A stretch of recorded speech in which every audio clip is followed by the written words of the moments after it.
প্রধানমন্ত্রী সভার 10 দিনের মাথায় আজ সিঙ্গুরে পৌঁছন মুখ্যমন্ত্রী মমতা বন্দ্যোপাধ্যায়, যেখানে তিনি অভিযোগ করেন যে অনেক বড় বড় কথা অনেকে বলছেন কিন্তু কথা রাখেন না। আমি রাখি, সিঙ্গুরের জন্য জীবন বাজি রেখেছিলাম, কৃষকদের জমি ফিরিয়ে দিয়েছি, তোমরা কি করেছো? বিজেপিকে বাংলায় ঢুকতে দেব না। সিঙ্গুরে এভাবেই আজকে হুঁশিয়ারি দিয়েছেন মুখ্যমন্ত্রী। অনেক মানুষ অনেক বড় বড় কথা বলে, জানেন তো, কিন্তু কথা রাখে না।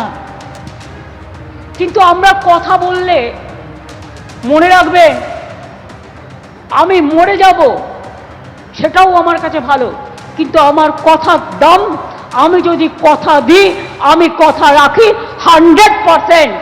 সিঙ্গুরের মাটি, যে মাটি আমায় জয় করিয়ে দিয়েছিল, সিঙ্গুরের কৃষি জমি ফিরিয়ে না দিলে আমি জীবন বাজি রেখেছিলাম, 26 দিন অনশন করেছিলাম, আরো করতাম, মরবার জন্য তৈরি ছিলাম, কিন্তু কৃষকদের জমি ফিরিয়ে দেবো বলেছিলাম, ফিরিয়ে দিয়েছি। আর তোমরা কি করেছো? সিঙ্গুরে দাঁড়িয়ে মিটিং করে শুধু আমাকে গালাগালি দিয়েছো, কিছু করেছো? একটাও ইট পুঁতেছো না, কিছু করবে না, শুধু বড় বড় কথা, বড় বড় বুলি। এ বুলি চলবে না বাংলায়। আর বিজেপিকে বাংলায় ঢুকতে দেব না, দেব না, দেব না।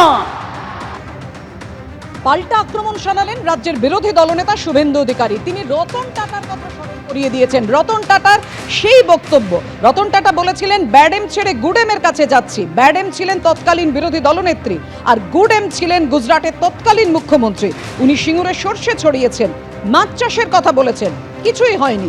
15 বছরে রাজ্য থেকে মোট শিল্প চলে যাওয়ার সংখ্যা 6488টি।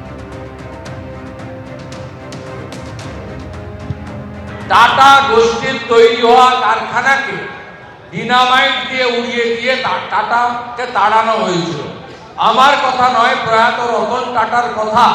তিনি বলেছিলেন, আমিকে মাথায় ফিগার রেখে এই রাজ্য ছাড়তে বাধ্য করল। আমি ব্যাড এমকে ছাড়লাম, অর্থাৎ আমার কথা নয়, মাননীয় রতন টাটার কথায়। ব্যাড এমের নাম হচ্ছে তৎকালীন বিরোধী দলনেত্রী মমতা বন্দ্যোপাধ্যায়, এবং আমি গুড এমের কাছে যাচ্ছি। অর্থাৎ তৎকালীন গুড এম ছিলেন গুজরাটের মুখ্যমন্ত্রী, তৎকালীন সম্মানীয় বর্তমান প্রধানমন্ত্রী নরেন্দ্র মোদীজি। সেখানে উনি কখনো গিয়ে সরষার বীজ ছড়িয়েছেন, কখনো গিয়ে জেসিপি মেশিন দিয়ে জলাশয় তৈরি করে মাছ চাষের কথা বলেছেন, কিন্তু কোনোটাই সফল হয়নি। সিঙ্গুর কার্যত মমতা বন্দ্যোপাধ্যায়ের হাতে শ্মশানে পরিণত হয়েছে। তাই 15 বছরে কোনো বড় বিনিয়োগ, বড় ইন্ডাস্ট্রি পশ্চিমবঙ্গে আসেনি। এক এক করে পেট্রোকেমিক্যাল সহ আমাদের নানা বড় বড় গোষ্ঠী পশ্চিমবঙ্গ ছেড়েছে। মোট শিল্প চলে যাওয়ার সংখ্যা 6888টা এই 15 বছরে।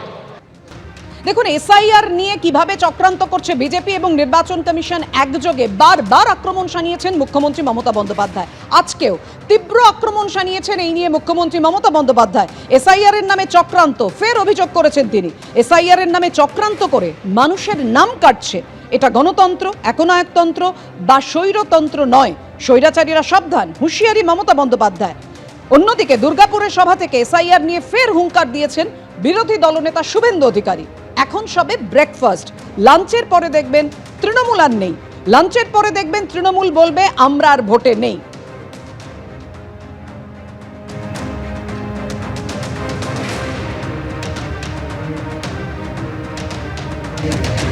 এসআইআর এর নামে চক্রান্ত করে নাম কাটছেন কেন? মানুষের প্রতি বিশ্বাস নেই? বিশ্বাস করুন মানুষকে।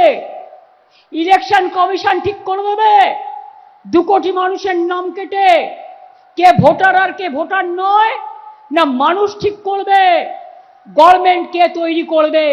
এটা গণতন্ত্র, এটা একনায়কতন্ত্র নয়, এটা স্বৈরতন্ত্র নয়। তাই বলি সাবধান, স্বৈরাচারীরা, ব্যভিচারীরা, দুরাচারীরা। এসআইআর এবার নতুন নয়, নভেম্বর এখন তো সবে ব্রেকফাস্ট হয়েছে, কত নাম বাদ গেছে? 58 লাখ। লাঞ্চের পরে দেখবেন তৃণমূল আর নেই, তৃণমূল বলবে ভোট লড়বো না। ফাইনাল ভোটার লিস্ট বেরোতে দেন। আমরা এসআইআর ইলেকশন কমিশন করে, আমরা করি না। তো আমরা বলি মৃত ভোটার, অস্তিত্বহীন ভোটার, ভুয়া ভোটার এবং বাংলাদেশি মুসলিম অনুপ্রবেশকারী রোহিঙ্গাদের নাম আমরা ভোটার তালিকায় রাখতে দেব না, দেব না, দেব না। আবার আপনাদের বলবো, তারিখটা 2রা ফেব্রুয়ারি দিল্লিতে নির্বাচন কমিশন এবং মুখ্যমন্ত্রীর মধ্যে বৈঠক হতে পারে। 2রা ফেব্রুয়ারি মুখ্যমন্ত্রীকে সময় দিয়েছে নির্বাচন কমিশন। এই এসআইআর সংঘাতের আবহে কমিশনে যাচ্ছেন খোদ মুখ্যমন্ত্রী এবং ওই দিন 15 জনকে নিয়ে 15 জনের একটা টিম নিয়ে যেতে পারবেন মুখ্যমন্ত্রী। কমিশন সূত্রে জানা যাচ্ছে বিকেল 4টের সময় 2রা ফেব্রুয়ারি এই সাক্ষাতের জন্য সময় দিয়েছেন, মুখ্যমন্ত্রীকে সময় দিয়েছে জাতীয় নির্বাচন কমিশন। অত্যন্ত ইঙ্গিতপূর্ণ যে এখন পর্যন্ত এসআইআর নিয়ে একগুচ্ছ অভিযোগ তুলে অন্তত 5টি চিঠি মুখ্যমন্ত্রী মমতা বন্দ্যোপাধ্যায় মুখ্য নির্বাচন কমিশনার জ্ঞানেশ কুমারকে পাঠিয়েছেন। এবং এই রকম একটা পরিস্থিতিতে এবার 2রা ফেব্রুয়ারি বৈঠক হতে চলেছে মুখ্যমন্ত্রী এবং দেশের মুখ্য নির্বাচন কমিশনারের সঙ্গে। সরাসরি আরো আপডেটের জন্য কথা বলবো রুমা পালের সঙ্গে। রুমা, দেখো, দুদিন আগে কিন্তু মুখ্যমন্ত্রী মমতা বন্দ্যোপাধ্যায় ঘনিষ্ঠ মহলে বলেছিলেন যে এতজন মানুষ মারা যাচ্ছেন, সেক্ষেত্রে কিন্তু নিজেই তিনি দিল্লিতে যাবেন এবং সেই ইঙ্গিত তিনি দিয়েছিলেন। সেই মর্মে কিন্তু জানিয়ে রাখি যে নির্বাচন কমিশন থেকে সময় দেওয়া হয়েছে 2রা ফেব্রুয়ারি বিকেল 4টে। সেখানে তৃণমূল চেয়ারপারসনকে কিন্তু সময় দেওয়া হয়েছে এবং তিনি 15 জনকে নিয়ে যেতে পারবেন এই বৈঠকে। মুখ্য নির্বাচন কমিশনার জ্ঞানেশ কুমারের সঙ্গে এই বৈঠক হবে মুখ্যমন্ত্রী মমতা বন্দ্যোপাধ্যায়।